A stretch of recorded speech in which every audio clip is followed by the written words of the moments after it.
Good morning everyone.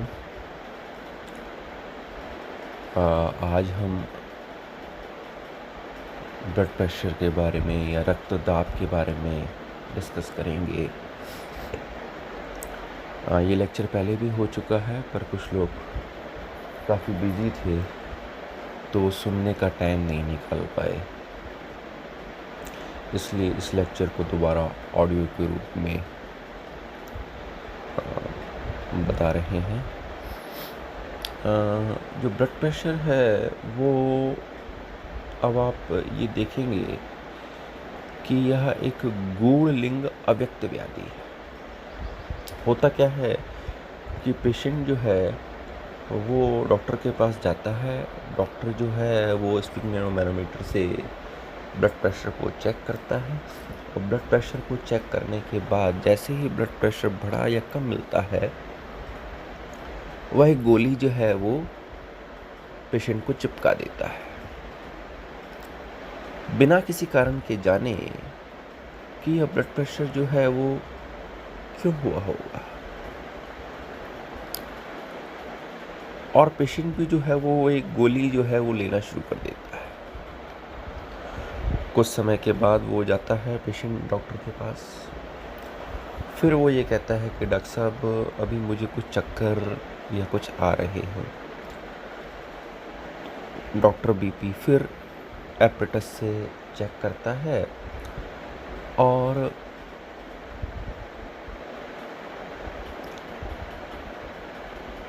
BP जो है वो बढ़ा हुआ मिलता है।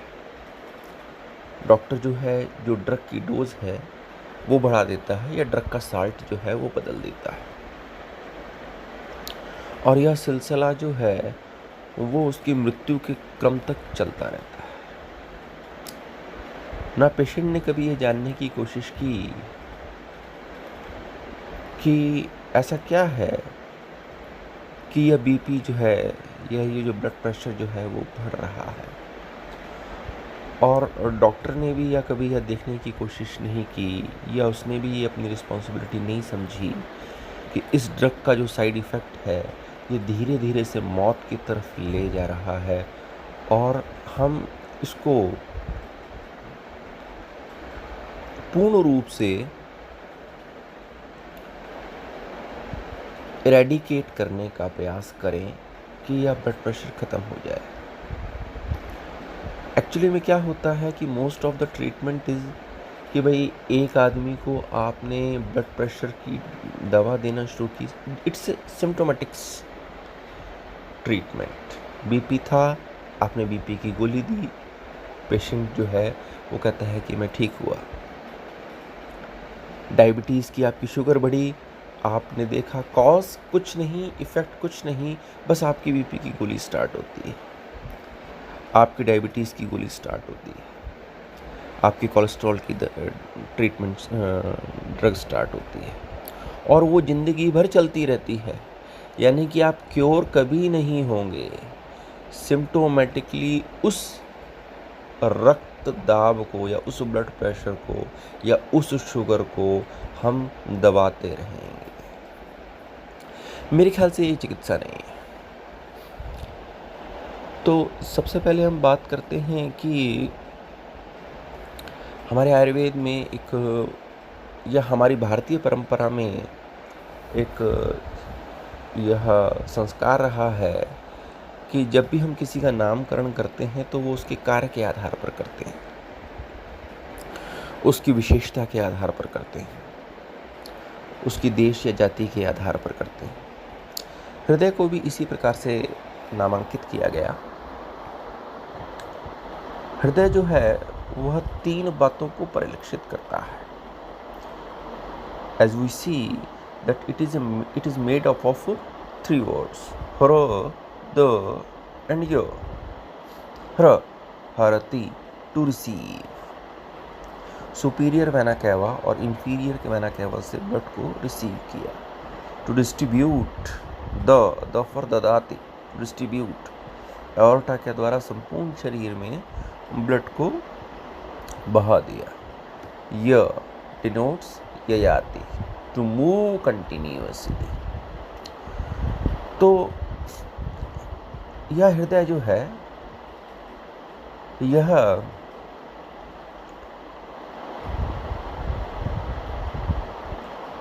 दान करता है, रिसीव करता है और जीवन भर चलता रहता है। और इस यंत्र का अपने तंत्र में विशेष रूप से ख्याल रखना चाहिए। वैसे तो लोगों का दिल दिन में 10 बार टूटता है, पर वो फिल्मों में ही होता है, क्योंकि ये बेचारा टूट गया तो आपको टूटने में सेकंड नहीं लगेंगे। शिवपुरी में आपका अंतिम संस्कार हो रहा होगा। It continuously beats life long. जब अपनी माँ के हृदय में, अपनी माँ के गर्भ में आप तीसरे महीने में थे, तब से ये धड़कना शुरू करता है और आपकी आखिरी सांस तक ये धड़कता रहता है। कई लोग ये पूछते हैं कि सर इसको हम कहाँ से पढ़ना प्रारंभ करें। तो जैसे मैंने ये कहा कि आपको किसी भी ग्रंथ में इसका स्पष्टतः वर्णन या नाम लेकर वर्णन नहीं मिलेगा। यह गूढ़लिंग अव्यक्त व्याधि है। सबसे पहला वर्णन मैं देखता हूँ तो यह मुझे मिलता है भगवत गीता में। जो प्रथम अध्याय है वहाँ पर अर्जुन विषाद योग के नाम से पहला चैप्टर है गीता में। और वहाँ पर अर्जुन जो है वो कहते हैं, सीदंती मम गात्राणि मुखम च परिशुष्यति। हे केशव, मेरा अपने युद्ध स्थल पर अपने ही लोगों को सामने देखकर मेरा जो शरीर है वह टूटा जा रहा है। मुखम च परिशुष्यति, मेरा मुख जो है वो सूखा जा रहा है। वेवथु च शरीरम, शरीर में मेरे कंपन हो रहा है। रोम हर्ष, साथ में रोम हर्ष भी उत्पन्न हो रहा है। गांडीवम संसृते हस्तात त्वका चैव परिदह्यते, मेरे हाथ से गांडीव जो है वो छूट रहा है और मेरी त्वचा में जलन हो रही है। न च शक्नोम्य अवस्थातुम भ्रमतीव च में मना, और मेरी अवस्था ऐसी हो रही है कि मुझे पता ही नहीं चल रहा कि क्या हो रहा है, और मेरे सर में बहुत ज़्यादा चक्कर या भ्रम की स्थिति उत्पन्न हो रही है। निमित्तानि च पश्यामि विपरीतानि केशव, हे केशव, और मुझे कुछ भी ठीक होता हुआ प्रतीत नहीं हो रहा। ऐसा लग रहा है कि कुछ न कुछ अप्रिय घटित होने वाला है। यह विषाद, यह कन्फ्यूज़न, ये दुख, ये चक्कर, ये भ्रम, ये मूर्छा जैसी स्थिति, ये दाह जो है वह रक्तचाप का पहला केस या पहला प्रेफरेंस जो है वो प्रदर्शित करता है।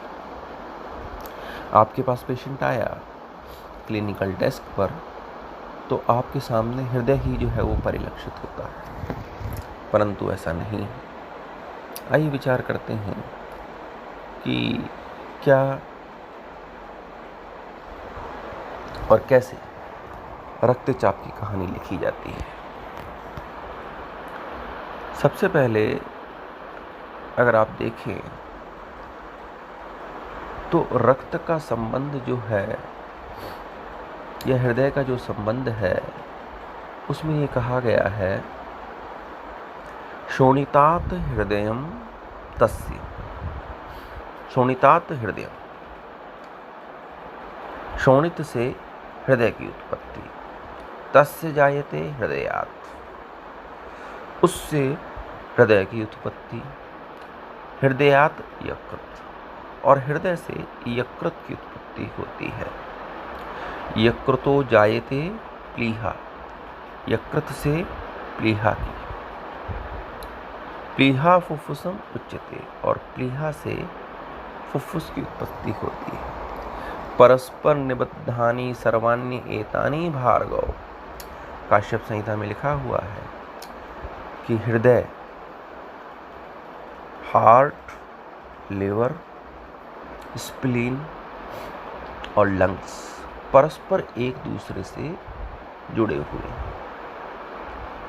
अगर हम सुश्रुत का उत्पत्ति क्रम देखें तो वहां पर लिखा हुआ है शोणित कफ प्रसादजम हृदयात्। शोणित और कफ के सार भाग से हृदय की उत्पत्ति होती है। यकृत प्लीहानौ शोणितजौ। यकृत और प्लीहा की उत्पत्ति रक्त से उत्पन्न होती है और वृक्क जो है वह मेद प्लस रक्त से बनता है।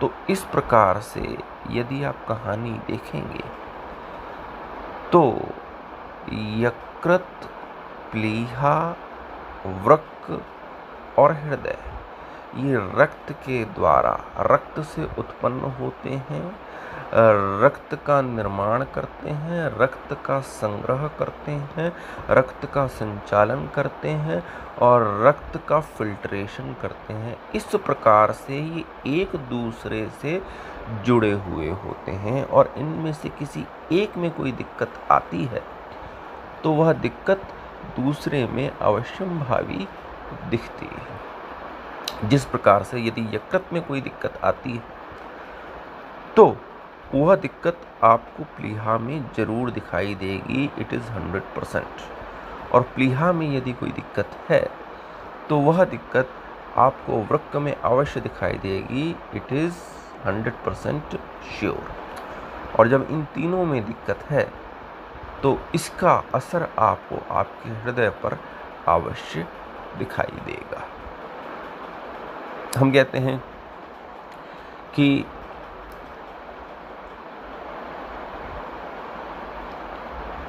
यकृत और प्लीहा रक्तवाहनाम स्त्रोत्साम यकृन मूलन प्लीहा च। रक्तवाह स्त्रोतस क्या हैं?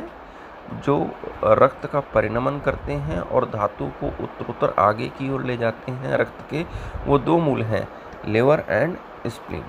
और मैंने आपको बताया कि यकृत प्लीहानौ शोणितजौ, और यह बने भी किससे हुए हैं? यकृत और ब्लड से ही बने हुए हैं। तो अतः जो असर आ रहा है वो इनके बने हुए होने के कारण और इसी को बना रहे हैं। तो यह आपको देखना अत्यंत आवश्यक है फिजियोलॉजिकली। अब इस स्थिति को समझने के पश्चात हम बात करते हैं रक्तदाब के शाब्दिक अर्थ की। तो रक्तदाब को मैं दो भागों में बांट देता हूं। पहला रक्त प्लस दाब, यानी कि एक तो जो प्रेशर है ब्लड का इटसेल्फ कैपिलरी में वो, और जो प्रेशर ब्लड का कैपिलरी पर पड़ रहा है इसका हमको विचार करना है।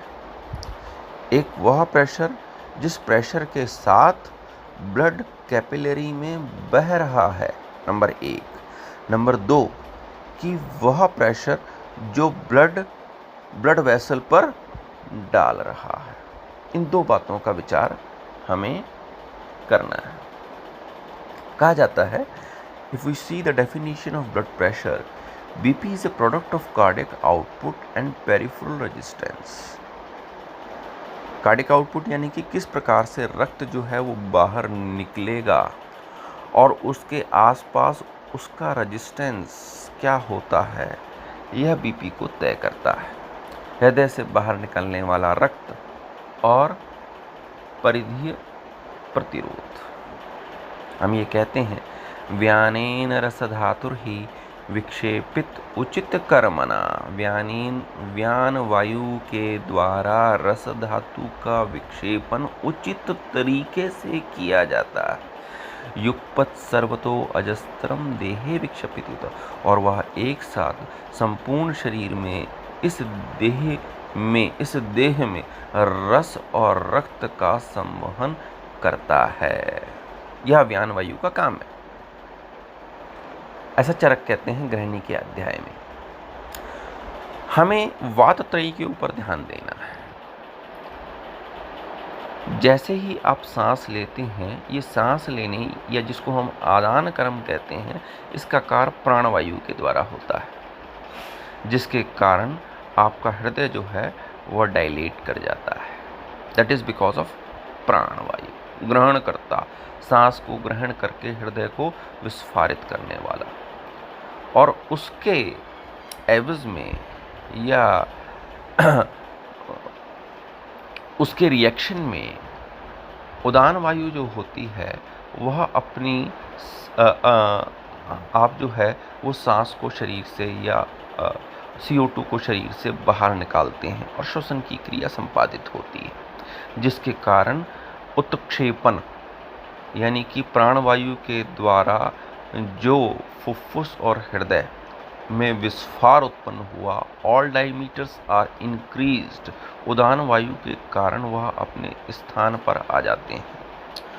तो प्राणवायु के द्वारा हार्ट विस्फार हुआ, उदान वायु के द्वारा संकुचित हुआ और व्यान वायु के द्वारा संपूर्ण शरीर में रक्त का विक्षेपण हुआ। तो दिस सर्कुलेटरी सिस्टम में 3 वायुओं का सर्वाधिक महत्व है, दैट इज प्राण, उदान एंड व्यान। तो उदान वायु ने जैसे ही CO2 शरीर से बाहर निकाली तो क्या कहते हैं कि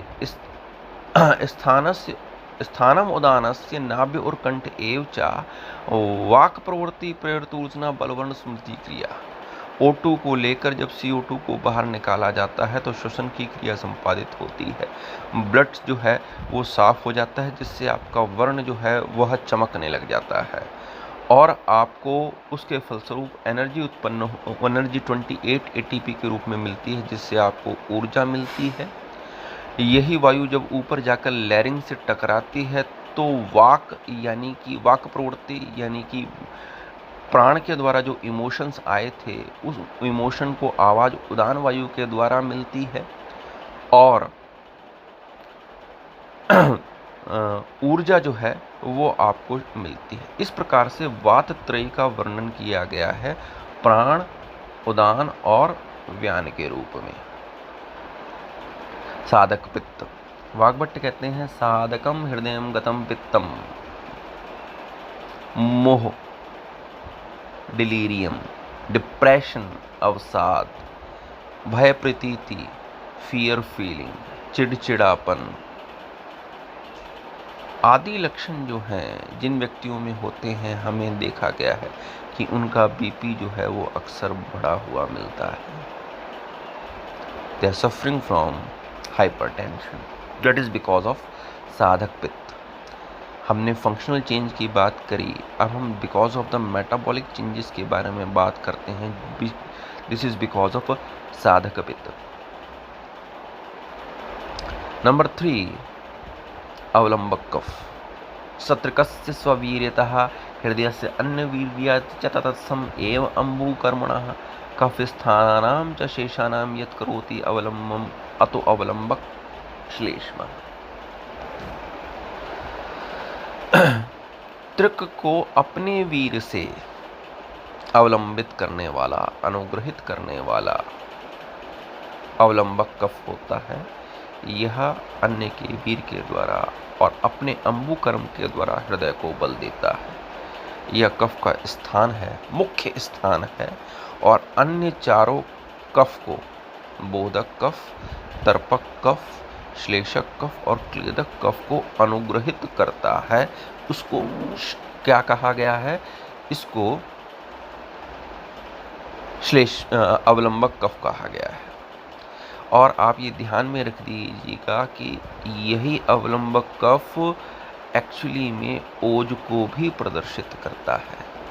देखिए, जो हृदय, हम ये कहते हैं रस से रक्त और रक्त से मांस की उत्पन्न होती है, और हृदय जो है वह एक मस्कुलर स्ट्रक्चर है।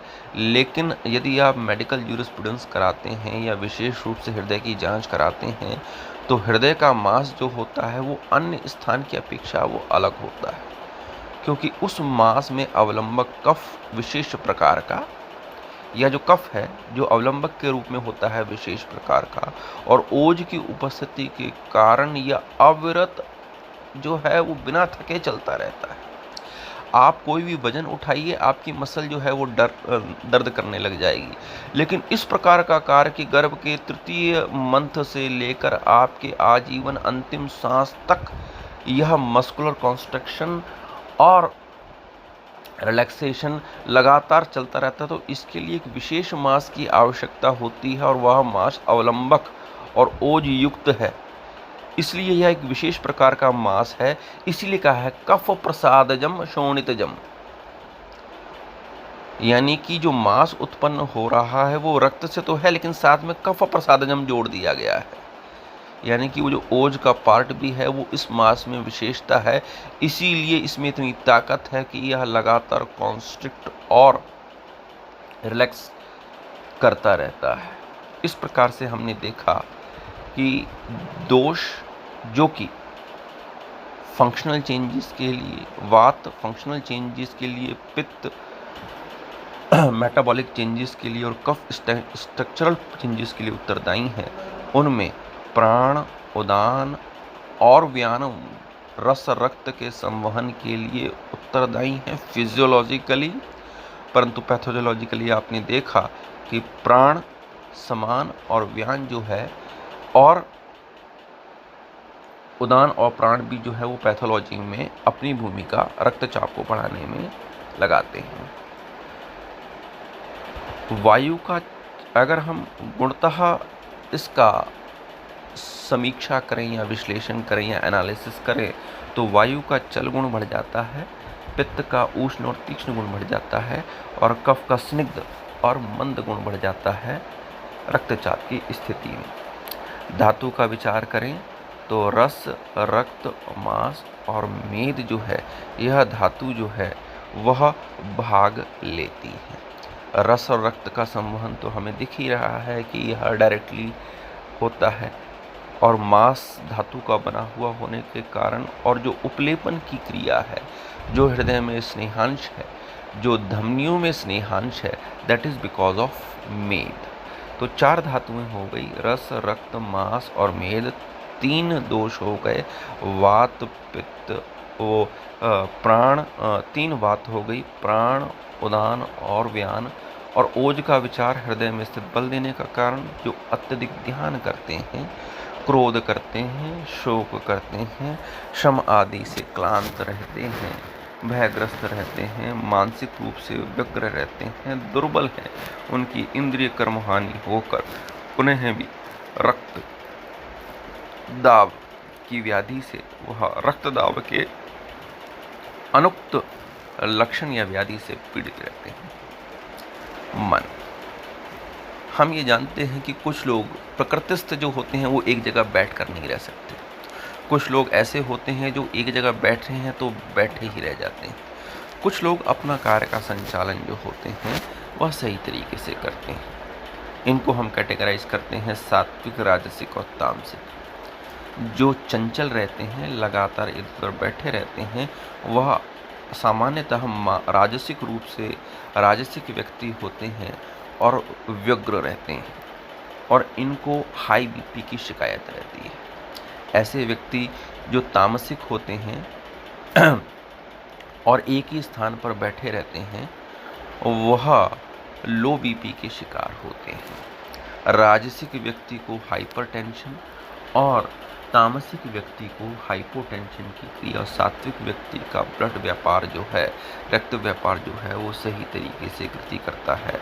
इस प्रकार से मन की भी अपनी गति है। राजसिक वायु को प्रदर्शित करता है और तामसिक कफ को प्रदर्शित करता है। अब बात करते हैं परिसरीय प्रतिरोध की। जो पेरिफेरल रेजिस्टेंस है, it depends on 4 reasons. The first one is velocity of blood, रक्त गति, density of blood, रक्त घनत्व, elasticity, वाहिनी स्थिति स्थापकता, and the moisturizing of the, या स्निग्धांश जो है वो वाहिनी में उपस्थित जो है वह। सबसे पहले रक्त की गति की बात करते हैं। तो मैंने आपको बता दिया कि व्यान वायु जो होता है वो रस रक्त का परिवहन करता है, और इस व्यान वायु को जब कैप्चर कर लिया जाता है तो उस स्थिति को हम आवरण कहते हैं। यह आवरण कैसे कैसे हो सकता है? प्राण वायु ने यदि व्यान वायु को आवृत कर लिया, उदान वायु ने कर लिया, समान वायु ने कर लिया, और अपान वायु ने व्यान वायु को अरेस्ट कर लिया, तो या रस और रक्त के द्वारा, मांस के द्वारा, मूत्र के द्वारा, पुरीष के द्वारा और कफ के द्वारा व्यान वायु को अरेस्ट कर लिया गया, तब क्या होगा? क्योंकि मैंने आपको बताया कि वायु का चल गुण जो है वो अरेस्ट हो जाएगा तो लो बीपी हो जाएगा, और यदि वायु का चल गुण बढ़ जाएगा तो हाइपरटेंशन हो जाएगा। तो यहाँ पर वायु की गति को अरेस्ट कर लिया गया इन 10 कारणों से, तो आपको लो बीपी हो गया, और आपको इनका ट्रीटमेंट उसी तरीके से करना पड़ेगा। यूजुअली क्या होता है, जिसका बीपी कम होता है तो हम कहते हैं कि भाई ठीक है, आपने वात गजांकुश रस दे दिया और आपने ये कह दिया नहीं, और वैसे तो मुझे नहीं लगता कि आप वात गजांकुश रस भी देते होंगे। आप तो कहते हैं लो बीपी हो रहा है तो नींबू का पानी पी लो, कुछ खट्टा खा लो, शक्कर पी लो, ऐसा कहने को कहते हैं। आपको इन 10 कारणों का विचार करके इन 10 कारणों में से जिसके कारण बीपी का क्षय या रक्तचाप, निम्न रक्तचाप हुआ है, उसकी चिकित्सा करनी है। व्यान वायु के प्रकोप से रक्त गति घटती है तो बढ़ी भी जाएगी, प्रकोप से बढ़ जाएगी। तो व्यान वायु के प्रकोप से रस रक्त गति बढ़ती है, जो कि उच्च रक्तचाप का कारण बनती है। इसके पीछे जो रीज़न है, व्यानो अतिगमनम ध्यान कीड़ा विषम चेष्टिते विरोधी रूक्षिभी हर्ष विषाद आद्य च दूषिता। अतिगमन, अति ध्यान, अति क्रीड़ा और विषम चेष्टा, विरोधी आहार जैसे रूक्ष भी, अत्यधिक हर्ष, बहुत ज़्यादा खुशी, विषाद, यह हृदय को दूषित करते हैं। हृदय जो है आपको हमेशा साम्य भाव में रहना है, और इसके जो आभ्यंतर हेतु हैं, प्राण प्रकोप, पित्त का प्रकोप और धातु क्षय होने के कारण हाइपरटेंशन या उच्च रक्तचाप हो जाता है। रक्त की घनत्व, डेंसिटी ऑफ ब्लड, आपने कटु अम्ल लवण, आतप सेवन, ईर्ष्या जो आपने कूट कर भरी हुई है, घृणा, क्रोध, जिसके कारण बीपी बढ़ जाता है, कफकर मेदुर आहार विहार, और ऊपर से ये कि क्रोध कर आप में यह प्रवृत्ति है कि आप सदैव लेटे रहें, कोई काम आपको ना करना पड़े, साथ में पिज्जा और कोल्ड ड्रिंक आपको डिलीवर होती रहे। अतिमूत्र प्रवृत्ति, अजीर्ण, आतप सेवन, मूत्राघात, द्रव स्निग्ध शीत द्रव्य अतिसेवन, लवण अतिसेवन, प्रमेह जैसे या डायबिटीज़ जैसे विकार, और अम्ल रोग के अतिसेवन से जो ब्लड की डेंसिटी है वह अकॉर्डिंगली बढ़ जाती है, और यदि इन्हीं चीज़ों का सेवन आप कम करते हैं तो घट जाती है। वाहिनी की स्थिति स्थापकता, धमनी और स्त्रोतस यह मांस धातु के बने हुए होते हैं। मांस धातु में श्लक्ष्ण, पिच्छल, स्थूल, सांद्र, स्थिर ये गुण होते हैं। जब इन गुणों में विकृति होती है तो उससे उत्पन्न अवयव में विकृति होती है। उदाहरण के लिए मांस धातु के पिच्छल गुण में वृद्धि के कारण कफ में भी वृद्धि हो जाती है, जिससे कि धमनी प्रतिचय शुरू हो जाता है, क्योंकि पिच्छल गुण उपलेपन का कार्य करता है और संघात में वृद्धि करता है, जिससे क्या होगा कि रक्त वाहिनी में इनर्शिया उत्पन्न हो जाता है, जड़ता उत्पन्न हो जाती है, परिणाम स्वरूप प्रेशर बढ़ जाता है तथा धमनी स्त्रोतस में विस्फार होकर फटने जैसी स्थिति उत्पन्न हो जाती है, जिससे धमनी स्त्रोत में स्थिति स्थापकत्व आ जाता है। वाहिनी स्थित स्नेहांश। इस स्नेहांश का जो आधार है वह मेदो धातु।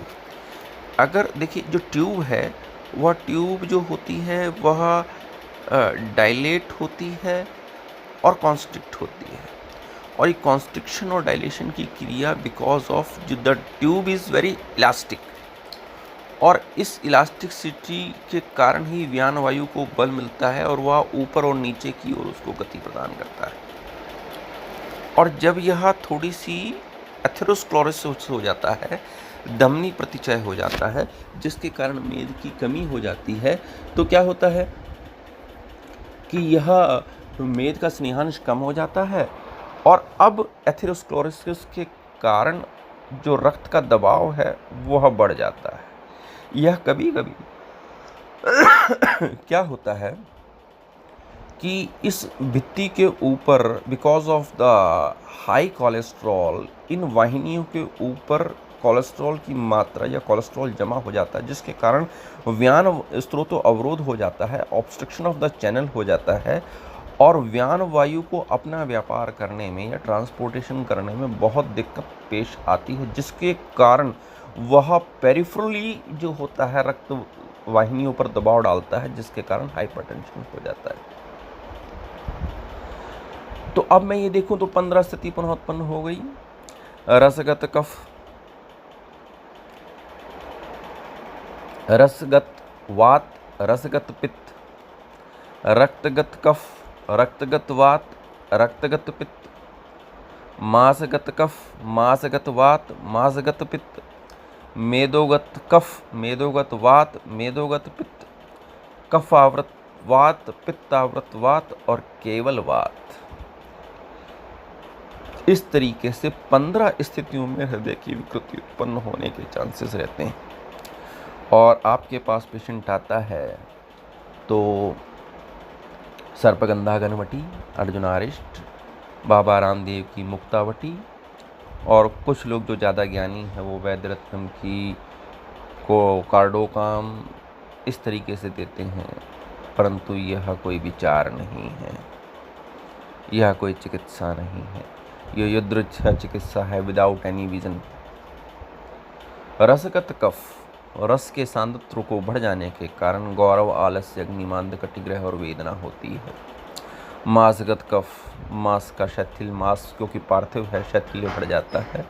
और मेदोगत कफ, जिसमें धमनी प्रतिचय हो जाता है, कफ आवृत कर लेता है वात को, और कफ द्वारा वायु के आवृत होने पर वायु के चल गुण की हानि हो जाती है, जिससे कि गौरव, heaviness in the body, numbness, pain, शैत्य और लेथार्जीनेस यानी कि आलस्य उत्पन्न होता है। इन 4 कंडीशन में ही आप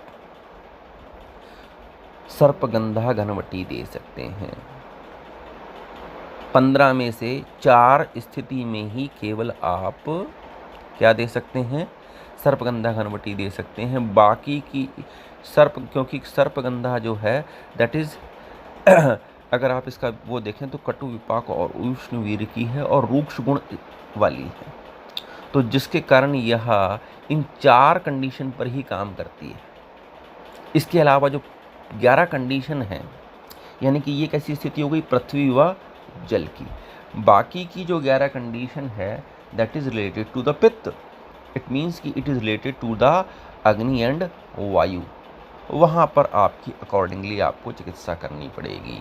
रक्तगत कफ में, रक्तगत वात में, रक्तगत पित्त में, मासगत वात में, मासगत पित्त में आपको चिकित्सा का जो मॉड्यूल है वह सर्पगंधा से काम नहीं चलेगा। You have to on the clinical desk treat the patient accordingly.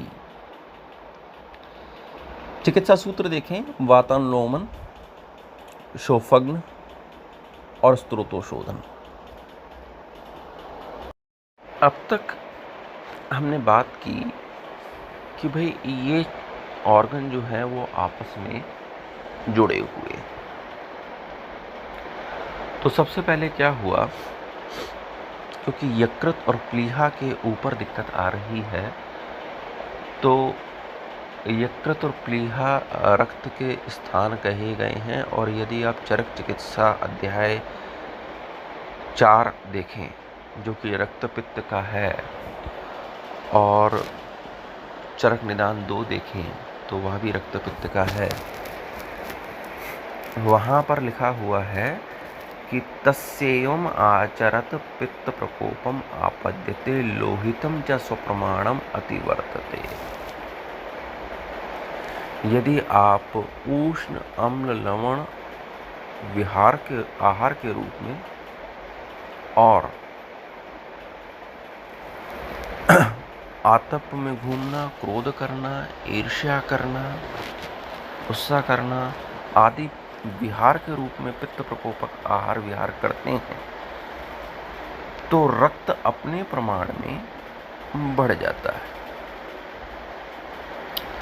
और तस्य ऊष्मणा द्रवो धातो प्रसिच्यते। और फिर क्या होता है कि उसकी ऊष्मता से पित्त का द्रव गुण बढ़ जाता है इस मिथ्या आहार विहार से। और ये बढ़ा हुआ द्रव गुण रक्त के प्रमाण में वृद्धि कर देता है। क्यों? क्योंकि आपने जो अन्न खाया वह पचन के पश्चात लीवर में पहुंचा। इस रस में तेज भाग था, इस रक्त में महाभौतिक अंश के रूप में तेज था, और वह रंजक पित्त की उपस्थिति में राग को प्राप्त होकर रक्त को उत्पन्न करता है। तेजो रसानाम सर्वेषां मनुजानां यदि उच्यते पित्तूष्मणः स रागेन रक्ततत्त्वम् उच्यते। इस प्रकार से कि रस का जो तेज भाग था वह रंजक पित्त की क्रिया के द्वारा राग को प्राप्त होकर लिवर में रक्त को उत्पन्न, या यकृत में रक्त को उत्पन्न करता है। और आपने क्या किया कि बहुत ही ज़्यादा स्पाइसी फूड, बहुत ज़्यादा धूप में घूमना, बहुत ज़्यादा गुस्सा करना, बहुत ज़्यादा लीकर लेना, बहुत ज़्यादा सिगरेट आदि पीना आदि पित्त प्रकोपक आहार विहार किया, जिससे पित्त जो कि बाइल की उत्पत्ति या रंजक पित्त की उत्पत्ति करता है, रक्त की उत्पत्ति करता है, तो वहाँ पर रक्त का स्वरूप बिगड़ जाता है। और जब यह यकृत जो है वह विकृत रक्त को उत्पन्न करता है, जिसमें कि ठोस या सॉलिड क्वांटिटीज ज़्यादा होते हैं, वह प्लीहा की तरफ जाता है। क्योंकि हम कहते हैं कि blood bank of the body is spleen. तो अब स्प्लीन पर भी इसका इफेक्ट पड़ता है। यह स्प्लीन जो है वह उस बढ़े हुए रक्त को संभालती है, जिससे कि संभालने का प्रयास करती है, अपचित रक्त को पाचित करने का भी प्रयास करती है, परंतु इसमें वह असमर्थ रहती है और आपको स्प्लीनोमेगैली हो जाती है। नंबर 3 कि ब्लड का फिल्ट्रेशन जो होता है वो वृक्क के द्वारा होता है, परंतु जो रक्त आया, जो अपचित रक्त आया, जो फाउल स्मेल वाला पित्त आया, पित्त से युक्त रक्त आया, उसको वह साफ करने में असमर्थ रहा, फिल्टर करने में असमर्थ रहा, जिसके कारण लिवर पर इफेक्ट आता है और इसका असर आपको सूजन के रूप में, हाथ या पांव या मुख पर सूजन के रूप में या शोथ के रूप में दिखाई देता है। और क्योंकि right inferior part of heart is related to the liver and left inferior part of spleen of heart is related to the spleen। तो इस प्रकार से यदि आप देखें तो जब इस प्रकार की प्रक्रिया यानी कि मिथ्या आहार विहार से प्रकोपित पित्त से उत्पन्न रक्त यकृत द्वारा और उसका धारण प्लीहा के द्वारा और उसका विसर्जन जो है वो वृक्क के द्वारा किया जाता है, इसका असर क्योंकि हृदय के साथ जुड़ा हुआ है तो पड़ता है। और सबसे पहली प्रक्रिया क्या होती है कि आपको कॉन्स्टिपेशन हो जाता है या विबंध हो जाता है। क्यों हो जाता है?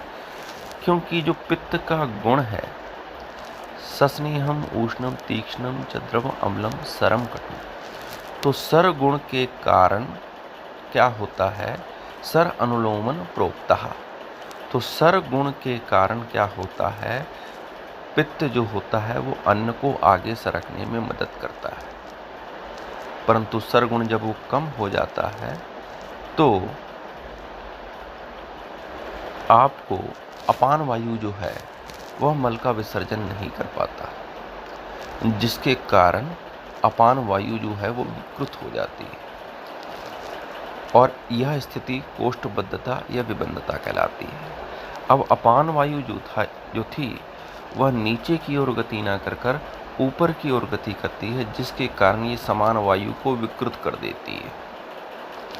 तो अपान वायु विकृत हुई due to constipation, then it disturbs the digestion to vitiate it समान।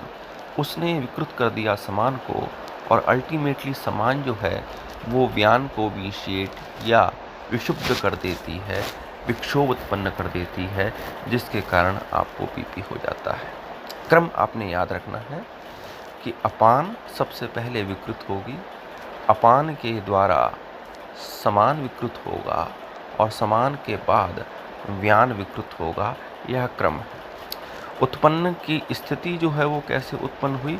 मिथ्या आहार विहार के कारण विकृत रक्त के उष्ण और तीक्ष्ण गुण जो है पित्त का बढ़ गया और सर गुण की कमी हो गई, जिसके कारण भोजन का आचरण सही तरीके से नहीं हो पाया, उसका विसर्जन या डेफिकेट जो है वो नहीं हो पाया, जिसके अपान वायु विकृत हुई। अपान वायु ने समान वायु को विकृत किया और समान वायु ने अंततः व्यान वायु को विकृत किया, जिसके कारण आपको ब्लड प्रेशर होने लगा। अब जो सबसे पहला लक्षण उत्पन्न होता है वह लक्षण उत्पन्न होता है कि भाई मुझे चक्कर आ रहे हैं। वह चक्कर क्यों आते हैं?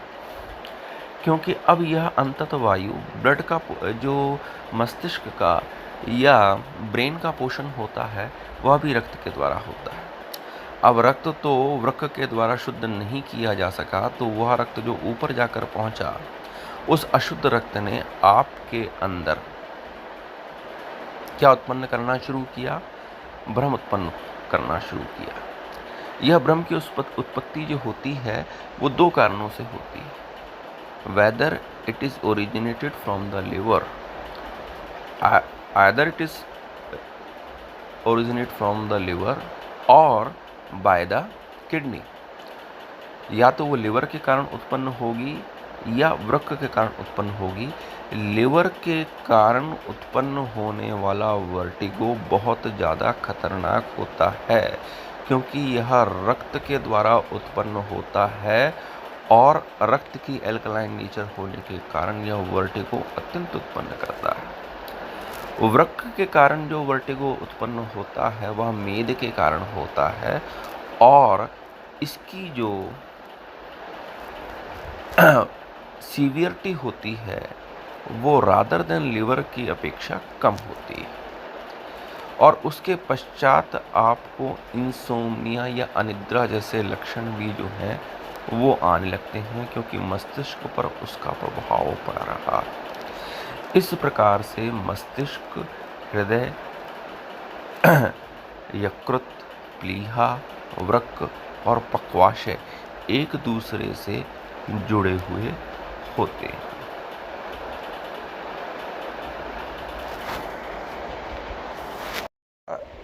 एक विचार मैं आपको और बता दूं कि यदि हृदय की विकृति के कारण ब्लड प्रेशर में चेंजेस आ रहे हैं तो अर्जुन दे सकते हैं हम। वृक्क के कारण यदि ब्लड प्रेशर चेंजेस आ रहे हैं तो पुनर्नवा अच्छा काम करता है और मस्तिष्क अंतर्गत विकृति यदि रक्तदाब के अंतर्गत आ रही है तो सर्पगंधा, शंखपुष्पी और गुग्गुल आदि कार्य जो है वो बहुत करते हैं। तो इस प्रकार से आपने कंडीशन देख लेनी है। दातार शास्त्री क्या किया करते थे कि लिवर पर यदि असर आ रहा है तो फल त्रिकादि काढ़ा दे दिया करते थे। और यह आपको कब देना है, मैंने आपको औषध काल बताया था 6 से 10 के बीच में, 10 से 2 के बीच में, क्योंकि पित्त का काल है, तब आपको प्लीहा के लिए वरांग क्षार देना है। और 2 से 6 के बीच में, क्योंकि यह वात का काल है, तब आपने वृक्क के लिए गोक्षुरादि को गुल देना है। इस प्रकार से ट्रीटमेंट प्लान जो है वो चलेगा। तो मैंने आपको बताया कि चिकित्सा सूत्र जो है वो है वातानुलोमन, स्त्रोतोशोधन और शोफन।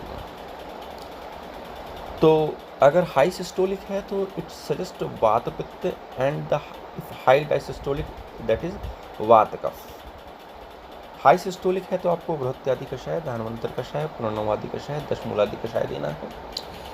यदि हाई डायसिस्टोलिक है तो लसनादि कषाय, दशमूल हरित की।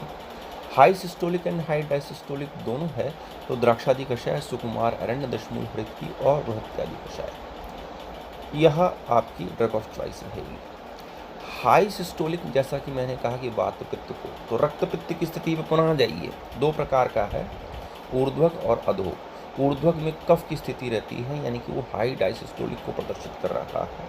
अधोग में वो पित्त की स्थिति रहती है, यानी कि वह हाई सिस्टोलिक को प्रदर्शित कर रहा है। और उभयोग में दोनों ही बिगड़ गए, यानी कि यह स्थिति जो है वो थोड़ी सी कठिन हो जाती है। तो आपको क्या करना है कि चिकित्सा भी अकॉर्डिंगली, अगर आप में तंत्र युक्ति है तो वैसे ही करना है। वात कफ में प्रतिमार्ग च हरणम, यदि आप विरेचन देते हैं तो तुरंत जो है बीपी ठीक हो जाएगा। वात कफ ऊर्ध्वग में परगेशन, अधोग में वमन। और जब कंडीशन ऐसी हो गई कि दोनों तरफ के रास्ते बंद हो गए, प्रतिमार्ग च हरणम इसका चिकित्सा सूत्र है रक्त पित्त का, और दोनों गड़बड़ हो गए, तब आपके लिए शमन चिकित्सा ही बचती है। ऐसा ध्यान में रखना है। निम्न रक्तचाप की चिकित्सा देखें तो मैंने आपको बताया था कि पित्तजन्य वृद्धि, जीर्ण, ज्वर, छर्दी और अतिसार से क्या हो जाता है, रस कम हो जाता है, जिसके कारण कार्डिक आउटपुट जो है वो कम हो जाता है। तब आपको चंद्रपुटी प्रवाल भस्म 250 से 500 mg व्यान काल में दुग्ध के साथ देनी। बहुत अल्पसत्व हैं, व्यग्र रहते हैं, बहुत ज़्यादा विचार करते हैं, तो मौक्तिक भस्म 125 mg रात्रि में सोते समय 7 दिन तक। वेदना या व्याकुल रहती है मज्जा क्षीणता के कारण। मज्जा जो है वो नर्वस सिस्टम में जो लाइनिंग है, डीमाइलिनेशन हो जाता है यदि मज्जा क्षीण हो जाती है। इवन दो पार्किंसंस तक पहुंच जाता है ब्लड प्रेशर से चढ़कर।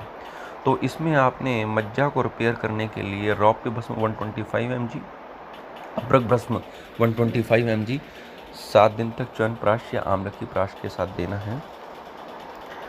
पित्त वृद्धि हो, अम्ल पित्त हो, विदग्धा जीर्ण हो,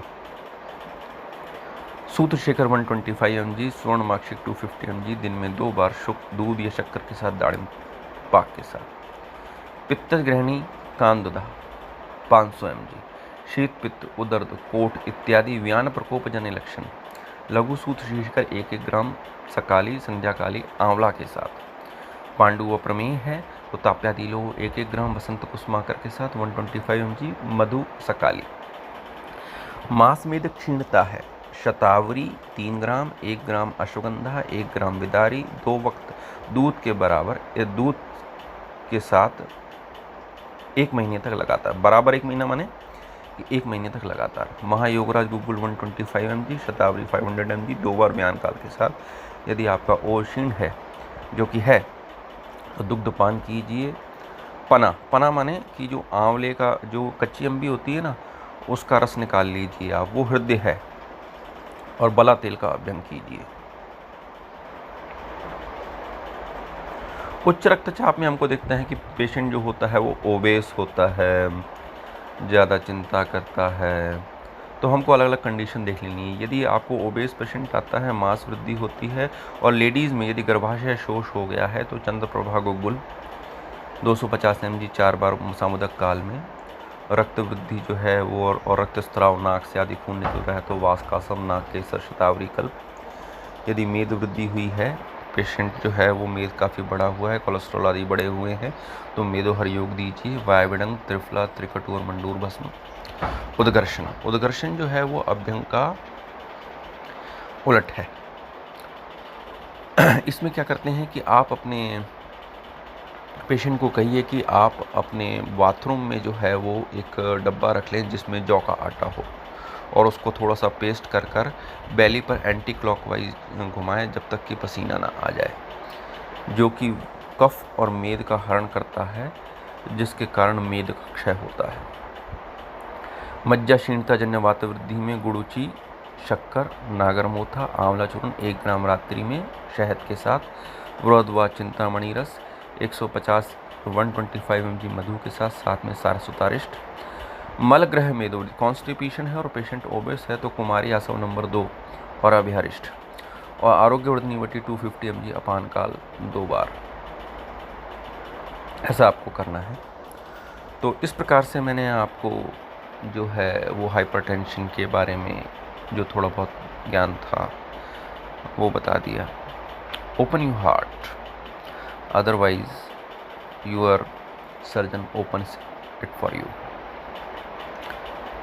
जो दिल खोल लिया होता यारों के साथ, जो दिल खोल लिया होता यारों के साथ, तो ना खोलना पड़ता औजारों के साथ। इस प्रकार से आज हमने दिल की बात की, दिल से की, और आशा है कि आपके दिल तक पहुंचेगी।